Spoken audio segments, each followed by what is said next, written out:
Това беше добро начало. Това е много вкусно начало, чудесно. Да кажа, тя е истинско торнадо. Нейната сила е да използва храната, така че да подмладява тялото и мозъка. Може ли човек да обърне грешната посока и да пренастрои тялото и психиката си, да се превърне чрез храната в най-добрата версия на себе си? За всичко това сме поканили днес в На фокус с шеф Силвена Рол. Добре дошла. Страхотно изглеждаш. Благодаря много. Много съм щастлива да съм тук. Винаги чувствам се като у дома си. То е благодарение на тебе и на твоя състав. Радвам се, че така се чувстваш. Не, наистина се чувствам така. За мен е удоволствие. Спокойна съм, приятно ми е. Кажи ми, гледах и аз с интерес това, което казваш в вътрешните реклами на нашето предаване. Биологичната възраст и хронологичната възраст. Каква е разликата между едното или другото? Интересно е, защото имаме две възрасти. Хората повечето това не го знаят. Хронологичната възраст е тази, с която сме родени. Ние не можем да я променим. Ето сега, както си говорим с тебе, 20 минути да речем, ние ще остареем с 20 минути. И това не може да се промени. И да ти кажа, то най-хубавото нещо, слава на Бога, е тази хронологична възраст да се увеличава, да живеем плюс 100 години и така нататък. Но в същото време ние имаме биологична възраст, която е възрастта на нашата клетка, на нашите клетки. Това е вътрешната ни възраст. Това е всъщност възрастта на нашето здраве. И ако можем да постигнем тези две възрасти да са равни, защото те не са равни. Ако си мислят нашите зрители, че те са равни, те не са. Сега да речем, аз съм на определена възраст хронологична. Биологичната ми възраст, моите, варира между 12 и 17 години по-надолу, което е вау. И това го правя, но аз правя много неща, за да го направя това вау и ще ги споделя с теб и с вас съм тук. Но много често и повечето пъти биологичната възраст на повечето хора е по-висока от хронологичната възраст. Това е начина на живота, това как се храниш, точно така. Натоварването в живота си. Да, и това значи, че те остаряват с много, много бърза скорост. Значи, скоростта на остаряване на биологичната ни възраст може да се намали, може да се увеличи. Ние имаме пълен контрол върху цялата тая работа. Как става това нещо? С храната ли го правиш това? Две неща. Най-вече неща с храната и с упражненията, физическите упражнения. Нека да започна с храната. Какво ще кажа? Вие ме чувате, много често говоря за супер храни, за антиоксиданти. Нека да говорим за храни, които съдържат полифеноли. Много е важно. Полифенолите са съединения, които са най-вече в растенията и те влияят много благоприятно на пътищата в нашето тяло. Тоест, растителната храна е това, което подмладява организма. Да, много е важно. Протеин е много важен също, но растенията. Защо? Защото те имат специални съединения, които влияят много позитивно на намаляване на възпалителните процеси в нашето тяло. Значи, гледайте да се храните поне с 30 различни растения седмично. България богата ли е на такъв тип растения? Невероятно богата. Например, това са най-вече в билките. Имаме толкова много билки. Нали? В зеления чай, в черния чай също, в спанака, в кейла, в магданоза, в кориандата. Това са невероятни съединения, които ние наистина може да вкараме в тялото си. Но повечето хора, замислете си, помислете, колко растения аз ям с едно ядене. Пържени картофки с кюфте. Никой не яде. Домата е също важен, да речем. Обаче зелени, тъмно зелени растения. Много са важни. Има една дама, която направи световна революция с книгата си, глюкозната революция, която дава трикове за това как да обърнеш процесите. Тя говори за същото като теб, за това, че трябва да създаваш филтър, да почваш винаги храненето с нещо зелено, за да не вдигаш нивата на кръвна захар, което увеличава възпалението в тялото. Ти на това мнение ли си? Да. Виж, тя дава много хубави трикчета, много хубави начини за коригиране и така нататък. Например, аз какво правя? Когато, да речем, аз се храня, винаги си взимам мъничко така оцет, хубав ябълков оцет, защото той намалява скока на глюкозата. Особено ако ям нещо сладичко. Нали? Но тоест чаша вода с малко оцет? Да, мъничко, 10-15 минути. Не позволява пика на кръвната захар. И това го правят много. Аз много често слагам монитор, глюкозен монитор и това го виждам пред очите си. Глюкомер. Това работи. Глюкомер, да. Но тя какво казва? Тя казва, че ние трябва да ядем по определен ред. Първо, ние трябва да ядем растителния продукт. После ядем, да речем, протеина и после въглехидрата, нещо от този род. Сега, това е малко сложно. Освен ако имаш голям проблем, аз обичам да си ям както искам да си го ям, да речем. Да правиш хубава чиния и да... Но гледам в моята диета, аз поставям около 50 растения седмично. 50. Аз ги броя. Като седна на едно ядене, аз имам поне 12 растения. Подиграват ме се малко вкъщи, смеят ме се, обаче почнаха и те да броят. Сега и е много полезно това, защото това дава страхотно влияние, особено на чревния тракт. И ако се захраним добре чревния тракт, ние никога няма да имаме болести. А в България имаме чудесни храни за чревния тракт. Имаш още един трик там, че винаги се започва деня с солена закуска. Да. Това защо? Защото ако ядем круасан, да речем, ако ядем палачинки, ако ядем даже и овесени ядки, глюкозата скача много нагоре. И ние не искаме да започнем деня с огромен скок на глюкоза. Глюкозата ли е убиеца? Да, изцяло. Да. Например, глюкозата играе голяма роля при инсулиновата резистентност. Защо? Защото когато нашето тяло не може да преработи по спокоен начин и по правилен начин захарта или енергията чрез храната, която ние възприемаме, вместо да отиде в мускула, тя влиза в кръвта. И по този начин ние ставаме инсулиново резистентни. И това е началото на края. Трупаш подкожни мазнини. Да. Най-малкото и дигаш възпалението в тялото. Но цялата кръв на кръв. Виж сега, храната, която едем, става нашата кръв. Тя става нашите органи, тя става нашето тяло, тя става основите на нашето здраве. Ти как започна с това да се занимаваш? Имала ли си проблем, който трябваше да решиш, за да можеш да започнеш? Защото обикновено човек намира отговорите, когато се удари в стена. Така е. Те не идват така просто, защото си... Това е чудесен въпрос, Лора, защото и даже и глюкозната кралица, за която говорим, е била, деца вика с един крак гроба, трябва да и четеш историята, е била много, много зле.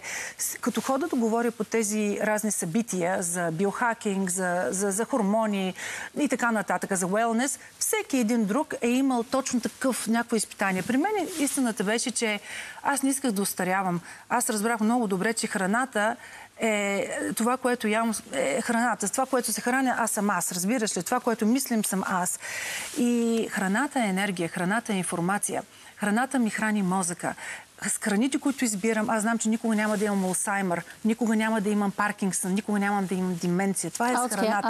Алцхаймер, да. Сега има едно, вече излизат и на българския пазар книги за това, дават връзката между начина на хранене като превенция за Алцхаймер. Да, изцяло, да.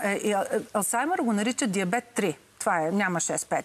И е абсолютно преобратим в началната фаза. Но нека не забравяме, че Алцхаймер започва да се развива на 30-те години, като сме на 30 години. Ние не го усещаме. Това са последните изследвания. Всички доктори, всички специалисти говорят за това. Ние си живеем живота и понеже от начина на живот Алцхаймер започва да се развива в нас. Другото нещо, което е много важно, освен храните, освен полифенолите, освен антиоксидантите и така нататък, са упражненията. Много важно. Защо? Защото ние знаем, като правим упражнения, захранва ни мускула, мускулната маса. Това значи, че като остаряваме, ние няма да се разболеем от саркопенсия или от липса на мускули. Мускула също е органа на живота. Мускула е органа на младостта, на дълголетието. Но какво друго също става? Когато ние правим упражнения, не само ние правим упражнения за тялото с мускулите, но и за клетките. Клетките също почват да правят упражнения.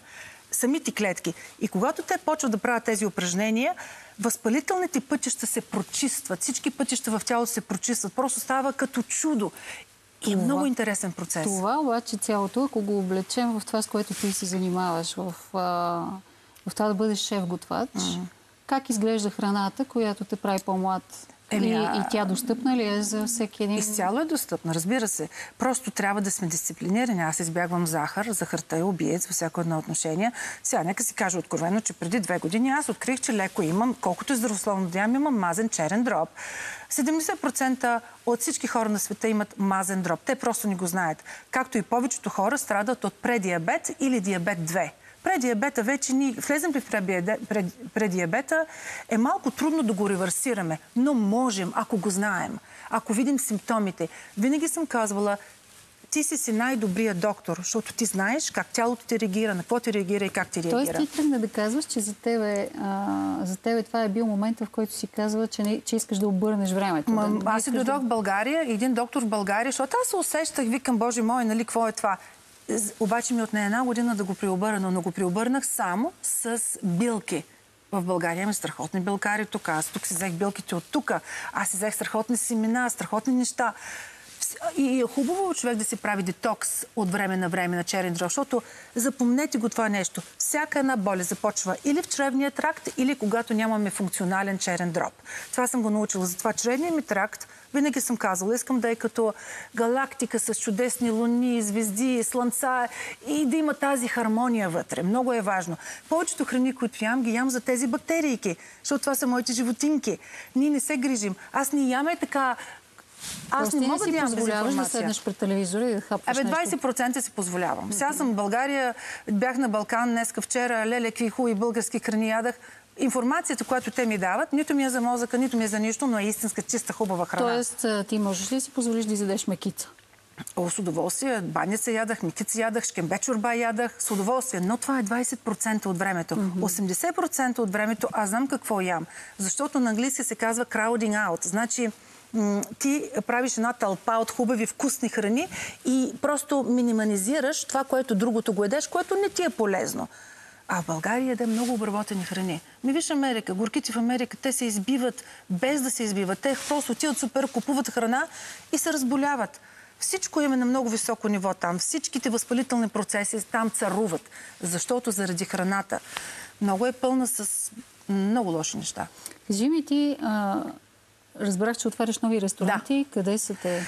Сега, и това са такива ресторанти за същата тази здравословна кухня. Да, моят бранд се казва Дозата на Силвена и е закачен изцяло за уелнес. Там имаме най-различни, много интересни неща, като оксиженна или кислородна терапия, да речем. Студена, топла терапия. Имаме IV или тези интравенозните витамини. Така че моята храна трябва да е подходяща да върви с това, нали? И храната ми наистина е беззахарна, безглутенова. В моите кухни нямам олио. Аз олио не ползвам. Ако едно нещо човек трябва да запомни, олиото, когато се консумира, каквото е да било олио, ако естествено е зехтин. Да. Зехтин и авокадо са най-хубавите олия, защото те са богати... А за готвене? За готвене пак зехтин. Много леко за готвене. Той обаче не се ли променя при термична обработка? Не е ли да става карцероген? Не. Защо? Защото в моето заведение аз използвам специален зехтин, който гори на много висока горяща точка. Аз даже пържа картофи в него, защото аз обичам пържени картофи. Но олиото, дали е слънчогледово, дали е от канола, дали е... Каквито и олио се продава, за олио говоря, не говоря за зехтин, те са много богати на омега-6 и това е много опасно за нас. И седи в нашето тяло 2 години, ако го едем. Представи си за какво става дума. И това е много голямо начало на възпалителни процеси. Ти всъщност от колко време си и треньор? Каза ми, че си коуч. Да, аз съм коуч. Той е всъщност... Треньор в какво точно се води като... То е за нутриция. Това е за нутриция, но също нутриция, която се свързва с психическо здраве, с емоционално здраве, като цяла картина. И аз работя с доктори, работя в регенеративна клиника и аз съм така наречения health coach. Какви са хората, които идват при тебе? Те са хора, които искат да спрат времето? Или са хора, които искат да решат проблем? Не, хора с проблеми. И сега особено перименопозата и менопозата при жени започва много рано. Предменопаузата. Да, предменопозата и менопозата започва много рано. Да речем, започва около 40 години. Нали, трябва да е 50+, а не 40. Но това пак е от начин на живот.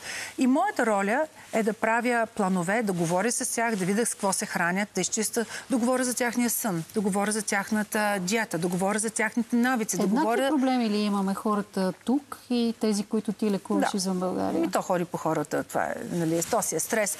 Ето сега, например, говорихме за малък, лек, кратък, клетъчен упражнения прави. Това е лек клетъчен на клетките стрес. Той е хубав за нас. Това е така наречения хормесис. Това, което не те убива, те прави по-силен. Но хроничният стрес, психологичният стрес, този, който ние си нанасяме, който става в живота с нещо си, нали?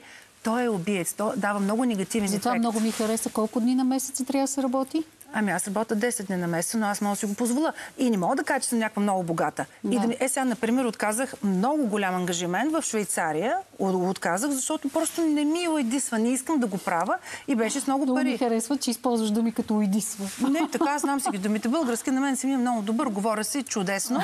Така е. Нали, са много по-малко чуждици, отколкото разни българи, които ги слушам тук, че фърлят чуждици. Но сега живея в чужбина, какво да правим? Тоест успяваш да правиш така, че да подчиниш ангажиментите на това да можеш да имаш време за себе си. Да, за себе си. Аз правя много спорт, играя много неща, занимавам се с себе си, правя медитация. Това също е много важно за увеличаване на биологичната ни възраст. Смисъл намаляне на биологичната ни възраст, извинявай. Нали, дневник не водя, не е моето, но аз правя много медитации. Успявам до 20-30 минути да стигна Аз бях като нервак в началото. 2 минути не можех. Затварям се очите и почвам да трепера. Век, моля. И сега вече го правя със спокойствие. Това става с практиката ли успяваш да... Да, не забрави. Аз имам леко anxiety, лека тревожност страдам аз. Това е болестта, мисля, че на света в момента. Излекувах се сама. Нямам нищо. Има го ежедневно. Нямам нищо. Нищо нямам. Научих се как да дишам. Научих се какво е спокойствие. Научих се да приоритизирам за какво ми пука. И завладях изкуството на непокизма. Защото, да ти кажа, хората нападат, хората са нещастни вътрешно, те са незадоволени. Вместо тази енергия да сложат себе си, те нападат другите. Непокизма е много полезно качество. Виждаш ли се някой ден отново да се върнеш тук изцяло? Или вече... Категорично не. Не ли? Не. Имаш нужда от...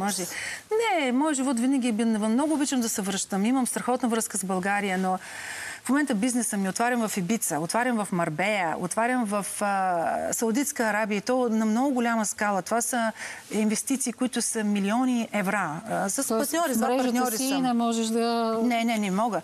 Искам много в България също. В момента правя франчайз. Искам много в България наистина да направя нещо, защото е малко, то е компактно, то е бутиково. То просто ти дава страхотна храна, то ти дава храна за живот, за виталност, то ти дава енергия. Защо в Америка има толкова много роуд рейдж, че се карат, като спрат колата, нападат... агресия по улиците. Да, агресия по колите, като карат коли. Защото храната, която едат, е много лоша. Тя е обработена храна. И тази храна праща много лоши сигнали на мозъка. Затова храната, която трябва да ядем, трябва да е чиста, трябва да е пълна с качествата, които ние искаме да бъдем. Тази е информация, която аз искам за мозъка, искам за черния дроб, за чревния трак и вярвай ми, тази храна ме прави щастлива, прави ме добра, прави ме даваща, когато ям така. И не е нужно да се еде скъпо. Нали? Фастинга е нещо, което аз много обичам. Да, фастинга ние спасява. Си говорим преди началото на разговора за това. Да. Защо не спирате? Новини ли трябва да има? Това е просто скандално. Много благодаря, Силвена. Удоволствие да си тук. Чакам те и следващия път, когато дойдеш. А сега новините. Да. Мерси.